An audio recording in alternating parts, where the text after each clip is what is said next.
Hello and welcome to Chess Book Reviews 109. I'm James Pratt and this is more Reinfelds. This is the third Fred Reinfeld chinwag. I put one on the English Chess Forum, which shouldn't have been there because it's already been flagged up. So I apologise if you've come into some of the earlier ones twice, but this is going to be correctly numbered and all will be well. Now, the first book I've got for you is this, The Complete Book of Chess Tactics. It explains that Fred Reinfeld is a teacher and author of more than 50 books on the subject. And this nice little book, which is an absolute beauty. The vulnerable king, the vulnerable castle position, vulnerable units, threats, traps, and self-quiz and solutions, and a glossary of terms, and then, for added bonus, an index. The book was published in 1958 and republished, that's this I expect, in 1961. It is in good old English descriptive notation, and it is a beauty. It's a lovely little book. And it gives all sorts of examples of exchange sacrifices and attacks on the castle king.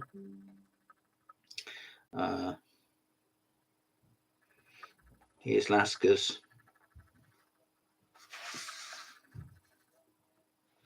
attack, I think, against Bayer. I wouldn't be surprised.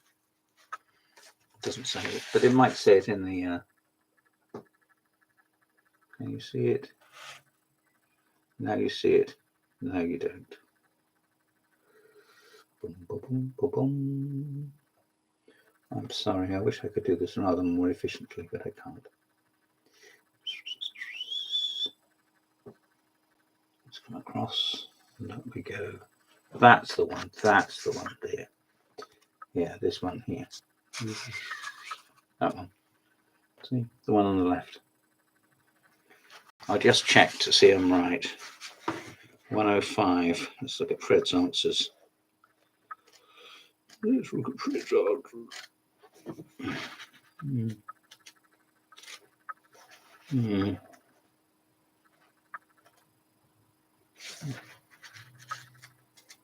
Yeah, they publish the answers. They just show it, but it isn't a test position. But they don't need to. Anyway,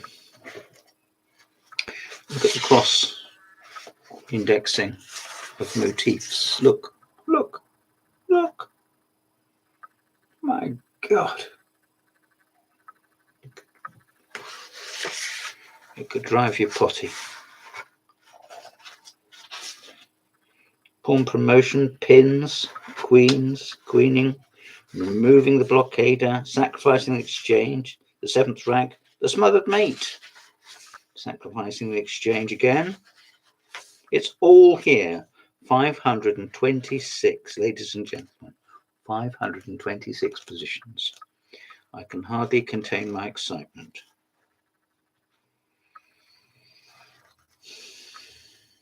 What a lovely book. What a lovely book. Yet people think all the modern stuff is so wonderful. Well, here's an old chess book, older than me, and I still love it. The next one is called The First Definitive Account of the Great Chess Masters. Actually, I doubt that it is. I would have thought Rati's Masters of the Chessboard or things by Irving, Meet the Masters. But nevertheless, this was a prize. West Bromwich Grammar School, 1960. And I bought it for £5. That's quite a lot, really, isn't it? £5 for this. The story of the world champions, their triumphs and their illusions, their achievements and their failures. It's published by Faber and Faber. as an introduction, talking about Lasca playing against Capablanca in Havana. Yeah, for an old man as Lasca then was, to travel that far to play in very, very hot and I'm sure difficult conditions. Zukertort, I think Steinitz played there as well in 1892. I think so. Maybe it was Lasca and Steinitz. Yeah, that would have been it. Lasca and Steinitz played there. All those years later, Lasca went back. I bet he got some good cigars when he was there. Here we have the stories of the great masters, going back into history. Anderson. Where else would you get this? Morphy. For 2 years, the boy's studies kept him away from the chessboard pretty consistently. But soon he went at it with renewed interest and began to familiarize himself with the available literature of the game. He read, amongst other works, Horowitz and Kling's Chess Studies, a collection of composed endgame positions of considerable over-the-board value. I would say if you have that book or something similar, you have to do your own research. I don't have it at hand. I don't have it at all, actually. It would give you an insight into not just Morphy's thinking, but sharpen up your own. Morphy's first 7 games in the tournament were against Thomas Meek. There's the famous Judge Meek. Liechtenstein are nigh perfect as far as Morphy is concerned. Admirable development, effortless use of the center, prompt pouncing on hostile mistakes. Oh, I think that's rather nice. So far, comments Reinfeld, so good. Oh, what more could you ask for? Here we are, the chapter on Steinitz. No games or photographs.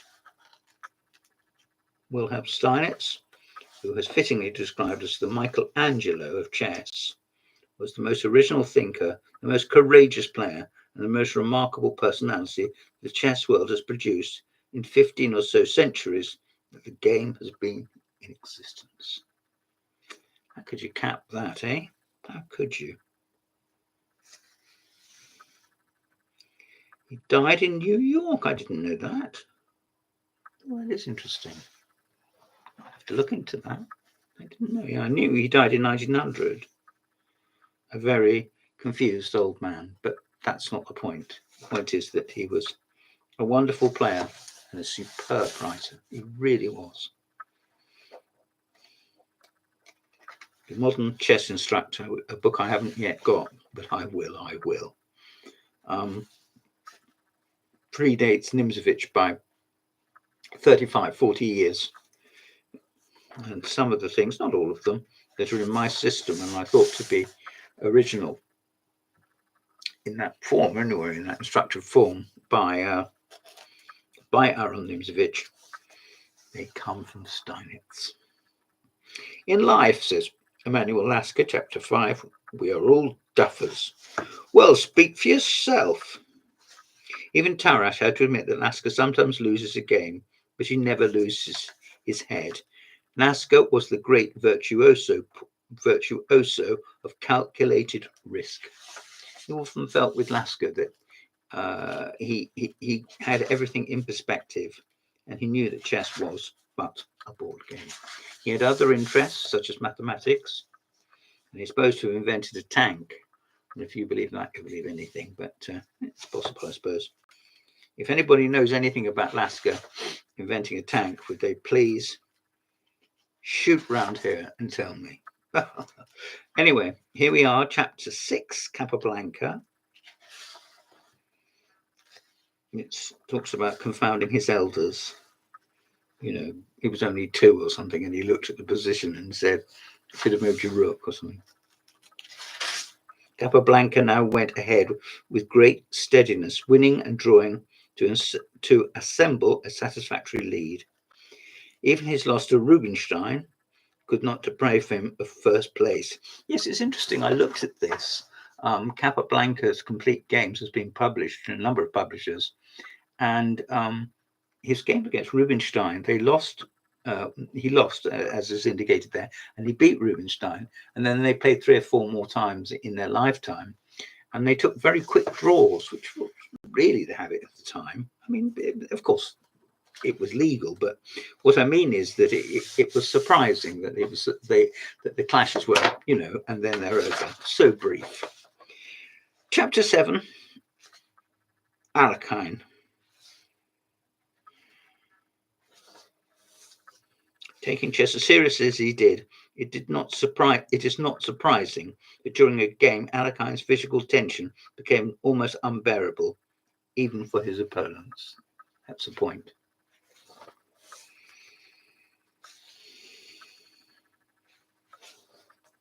That is a point. Alekhine, of course, lived through 2 world wars, dying in 1946, and he must have gone through hell on earth.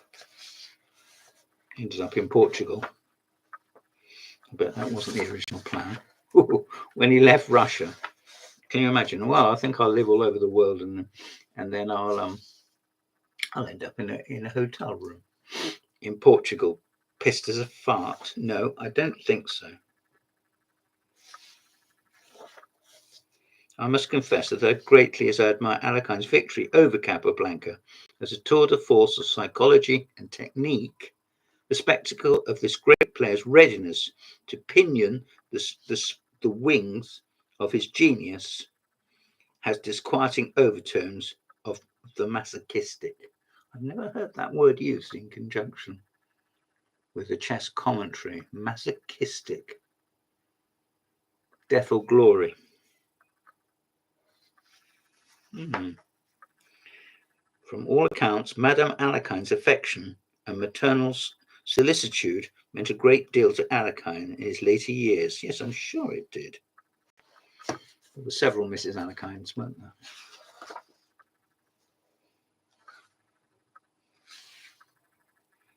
He had a final height attack. Yes, he had 3.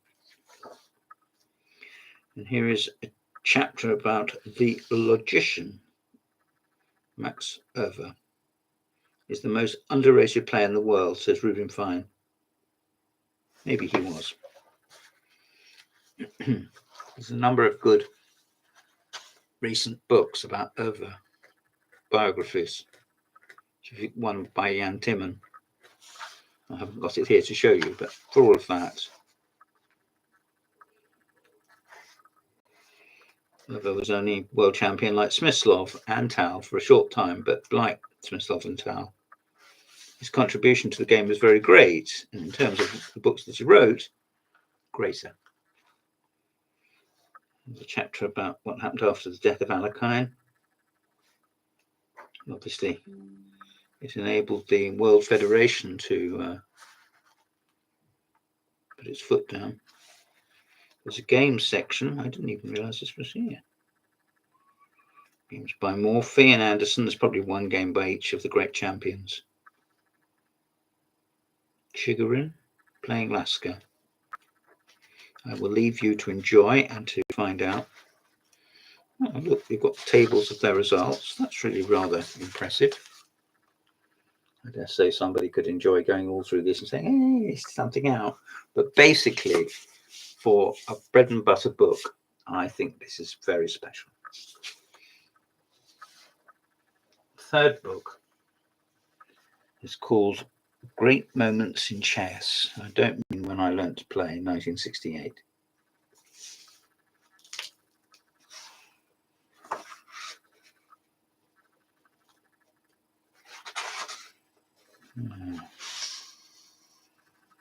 The world champions and their challengers. My thoughts are that this was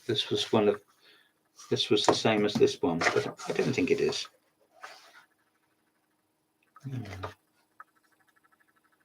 It's a collection of games. The also rans, so the players that challenge for the world championship, like Schlechter and Johannes Zukertort, And Tarash, of course, good old Tarash. And this is an old library book. I think it's rather good. There we are. I'll just whiz through these. Now here's a mighty tome. Look at this. The Treasury of Chess Law. Ta-da! I'll just read you what it says. Here are the stories, anecdotes, and memoirs concerning the great game, personalities, and foibles of the masters. Can you imagine somebody putting the word foibles on a cover of a chess book nowadays?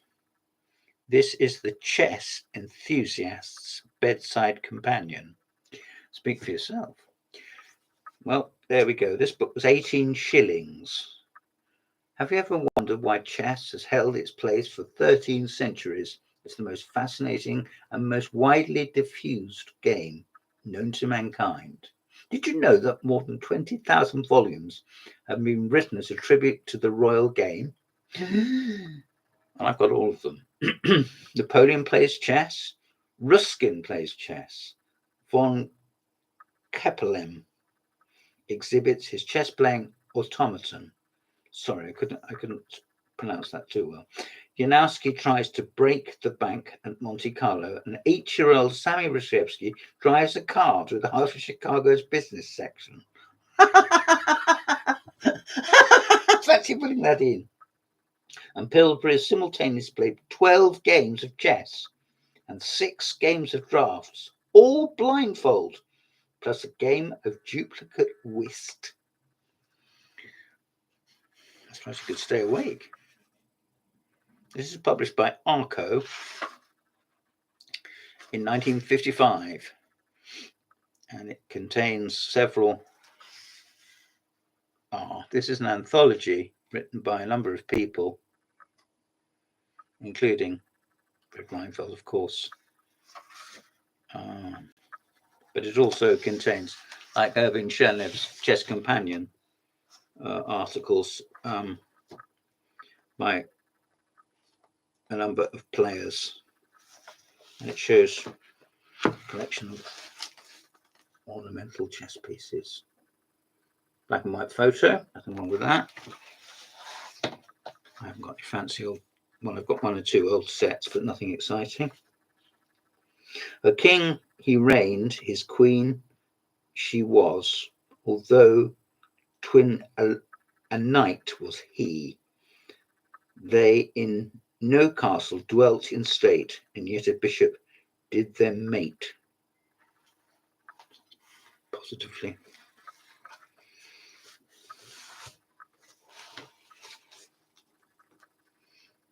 There's a few old masters, grandmasters. The St. Petersburg tournament, I suppose it's 1914, is it? There were other ones there. 1914, yes. Well, if you can name everyone here, I'm impressed. Lasker, Tarash, Rubinstein.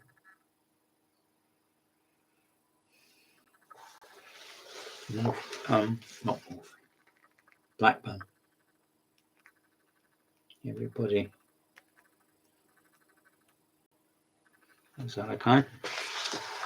Dressed up as you can see all the buttons down his front. See? Mm-hmm. Mm-hmm. See? Mm. There we are. He might have had buttons down his front, but he had stars in his eyes, didn't he? You're talking about the chess automaton and how to hide inside it if you want them.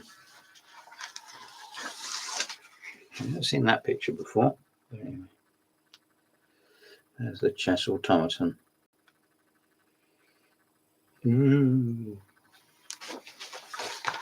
Doctor Who's TARDIS for a moment. Don't get me started on Doctor Who. Just don't, okay?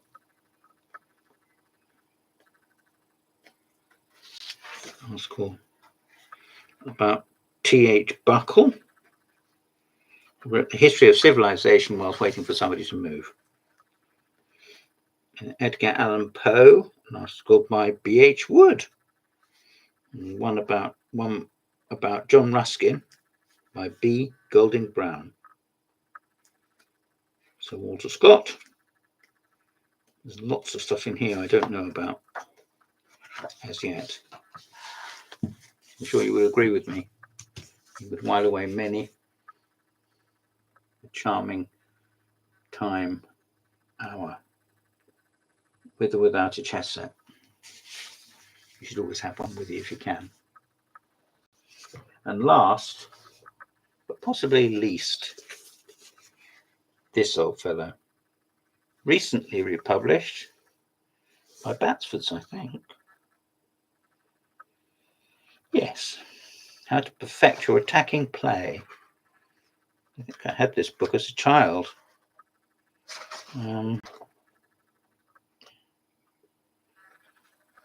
It's now in algebraic figurines, and it shows various themes like the discovered attack or the knight fork.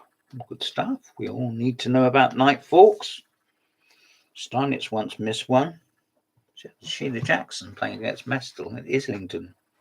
And Dinah came out of the tournament hall and said, "Sheila missed the knight fork against Mestel." I bet Mestel was glad to hear that.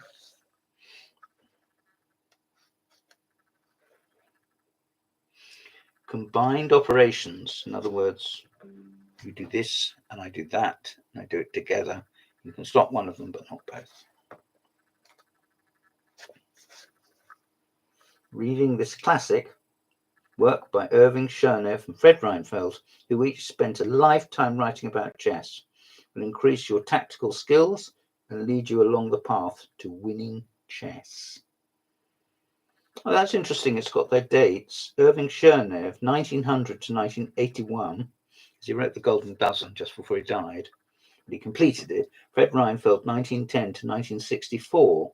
So very sadly, he was to die young, Fred Reinfeld. There we are. It's still in print, I think. If not, you might be lucky enough to find one of the older ones. The older editions of this, I mean.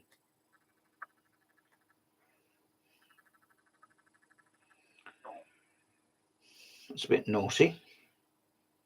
Doesn't seem to say when the original was printed. I suppose they oh yes it does, 1949, so it's the oldest, but they've redone it in algebraic, and I'm glad they have. People prefer it, don't they? Well, ladies and gentlemen, this has been the third of the Reinfelds, the last of the Reinfelds. Hope you've enjoyed it. Please like and subscribe.